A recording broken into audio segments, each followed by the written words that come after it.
ने देखा कि देविका की हालत बहुत नाजुक है, लेकिन घर के आदमी उसे डॉक्टर के पास नहीं जाने दे रहे और जोगिंदर ने घर के मेन गेट पर बहुत बड़ा ताला लगा दिया है। लेकिन देविका की सास विमला पहली बार घूंघट उठाकर समाज के बनाए नियम का उल्लंघन करती है और देविका की जान बचाने की कोशिश में जुट जाती है। मैं भी देखती हूँ मेरी बहू को डॉक्टर के पास जाने से कौन रोकता है। देखो सचिन के बापू, दरवाजे की चाबी दे दो मुझे। तुम्हारा दिमाग ठिकाने पर है, पहले सर पर पल्लू रखो और अंदर जाओ। आज तक मैंने आपका हर गलत फैसला सर झुकाकर स्वीकार कर लिया, लेकिन आज मैं आपकी एक बात नहीं सुनूंगी। मुझे मेरी बहू की किसी भी कीमत पर जान बचानी है। मुझे चाबी दे दीजिए। पिताजी, माँ ठीक बोल रही है, चाबी दे दीजिए ना, नहीं तो देविका नहीं बचेगी। देविका मरती है तो मर जाए, लेकिन यह दरवाजा नहीं खुलेगा। तुम सारी औरतों को इस देविका नाम की बीमारी ने पागल कर दिया है और इस बीमारी का अच्छी तरह से इलाज करना आता है मुझे। वीना बेटी, सुजाता बहू, जाओ अंदर से देविका को लेकर आओ। विमला ये बोलकर अपने पति के हाथ से चाबी छीन लेती है। तभी महेंद्र विमला का हाथ पकड़कर चाबी विमला से छीन लेता है। भाभी, घर के मर्दों से टक्कर लेकर आप अच्छा नहीं कर रही हो, ये इस घर के संस्कार नहीं है। महेंद्र की बात सुनकर कम्मू अपने पति के हाथ से चाबी छीनकर कहती है, इस घर के संस्कार क्या है हम अच्छी तरह से जान गए हैं। आज इस घर का दरवाज़ा खुलकर रहेगा और देविका डॉक्टर के पास जाकर रहेगी। भाभी, ये लो दरवाज़ा खोलो। विमला ताला खोल देती है। तभी वीना और सुजाता देविका को लेकर आ जाती हैं। घर की सारी औरतें देविका को लेकर घर से जा रही होती है कि तभी सुजाता का पति मोहन उससे कहता है, सुजाता, तुम देविका को लेकर इस घर से निकल तो रही हो, लेकिन याद रखना, अगर तुमने एक कदम भी बाहर निकाला तो वापस इस घर में मत आना। मैं देविका के साथ अस्पताल भी जाऊंगी और वापस इस घर में भी आऊंगी। देखती हूँ कौन रोकता है मुझे। देखता हूँ कैसे इस घर के अंदर कदम रखती हो और कौन तुम्हारी मदद करता है। कानून मेरी मदद करेगा और कारट के दरवाजे हर नागरिक के लिए खुले हैं।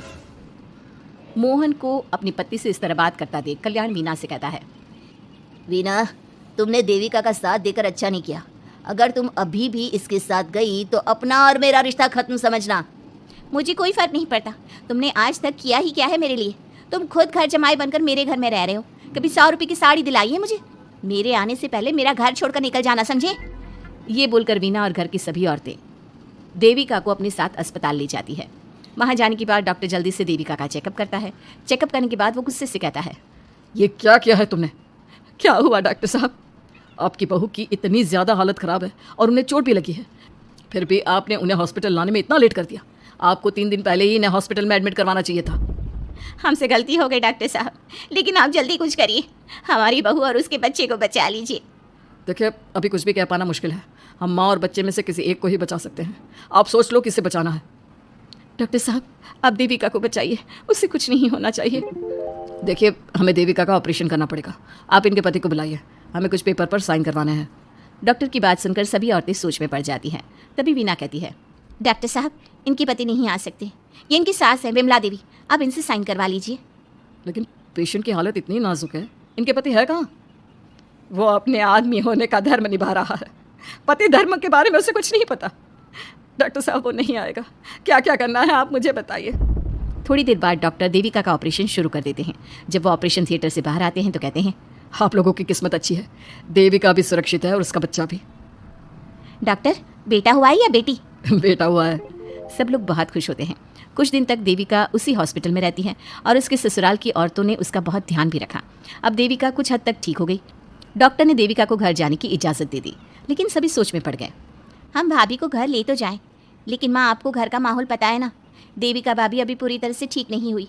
भाभी वहाँ आराम नहीं कर पाएंगी और पता नहीं घर के सारे आदमी हमारे साथ क्या करेंगे। माँ, क्या हम डॉक्टर से बात करके देविका को थोड़ी दिन और यहाँ नहीं रख सकते? जब वो पूरी तरह से ठीक हो जाएगी तो उसे यहाँ से ले जाएंगे। ये बात सुनकर विमला सोच में पड़ जाती है। तभी कम्मो कहती है, तुम दोनों ठीक कह रही हो, मैं अभी डॉक्टर से बात कर लेती हूँ। कम्मो डॉक्टर से बात कर लेती है और देविका कुछ दिन में बिल्कुल ठीक हो जाती है। देविका अपने बच्चे को गोद में लिए बाकी औरतों के साथ अपने ससुराल जाती है, लेकिन घर के सभी आदमी उन्हें दरवाजे पर ही रोक देते हैं। खबरदार, तुम में से कोई भी औरत अगर घर के भीतर घुसी, अगर तुम घर में कदम रखोगी तो घर अपवित्र हो जाएगा। घर हमारे कदम रखने से अपवित्र नहीं होगा, बल्कि आपकी गंदी सोच की वजह से घर क्या, अरे पूरा समाज अपवित्र हो रहा है। सुजाता, मैंने मना किया था ना घर से बाहर जाने के लिए। अब एक काम कर, जैसे यहाँ आई है वैसे ही यहाँ से सीधा अपने मायके लौट जा। क्यों जी, क्यों चली जाऊँ मैं अपने मायके?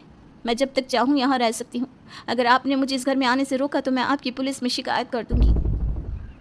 वीना, इन सब की तरह तुम्हारा भी दिमाग खराब हो गया है। अब मैं तुम्हें बिल्कुल बर्दाश्त नहीं करूँगा। तुम्हें ऐसी सज़ा दूंगा कि तुम याद रखोगी। सजा बाद में देना, पहले मेरे घर से बाहर निकलो। खुद पूरी जिंदगी में एक घर नहीं खरीद पाए और मुझे सबक सिखाने की बात बोल रहे हो।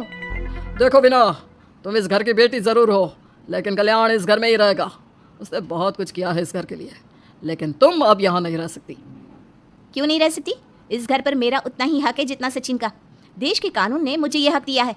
अगर मैं चाहूँ तो कोर्ट का सहारा लेकर इस जायदाद का आधा हिस्सा ले सकती हूँ। और हाँ कल्याण, तुमसे तलाक भी ले सकती हूँ। वीना, देविका के साथ रह रहकर तुम्हारा दिमाग भी खराब हो गया है। और कम्मो, मैंने तुमसे कितना मना किया, घर से बाहर मत जाओ, देविका की मदद मत करो, लेकिन तुमने मेरी एक नहीं सुनी। अब तुम इस घर से और मेरी ज़िंदगी से चली जाओ। ये कदम उठाकर तुमने बिल्कुल अच्छा नहीं किया। ये कदम तो मुझे उस समय उठाना चाहिए था जब मैं माँ बनने वाली थी। आपके झूठे अहंकार और गलत नियमों की वजह से मैंने अपने 2 बच्चे खो दिए। अगर उस समय मैं दाई अम्मा से इलाज ना कराती और हॉस्पिटल चली जाती तो सचिन के बराबर मेरे भी 2 बेटे होते। सभी पति इस बात पर अड़े हुए थे कि वो अपनी अपनी पत्नियों को घर के अंदर नहीं आने देंगे।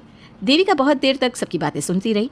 फिर उसने अपने पति से कहा, सचिन, तुम्हारे घर के आदमियों की बात तो मैंने सुन ली, अब तुम बताओ तुम्हारा क्या फैसला है? देविका, मुझे माफ़ कर दो, मैं तुम्हारे लिए कुछ नहीं कर सकता, मैं मजबूर हूँ। मुझे पता था सचिन, तुम्हारा यही जवाब होगा। मुझे अपने आप पर हैरानी है कि मैंने बिना रीढ़ की हड्डी वाले आदमी से प्यार ही क्यों किया, शादी क्यों की। अब मैं आप सबसे बस आखिरी बार पूछ रही हूँ, तुम हमें अंदर आने दे रहे हो या नहीं, या मैं पुलिस को फ़ोन करूँ? देविका, आज तक हमारे गांव में पुलिस ने कभी कदम नहीं रखा और तू हमारे घर के दरवाजे पर पुलिस को लेकर आएगी? तेरी हिम्मत कैसे हुई ये बात करने की?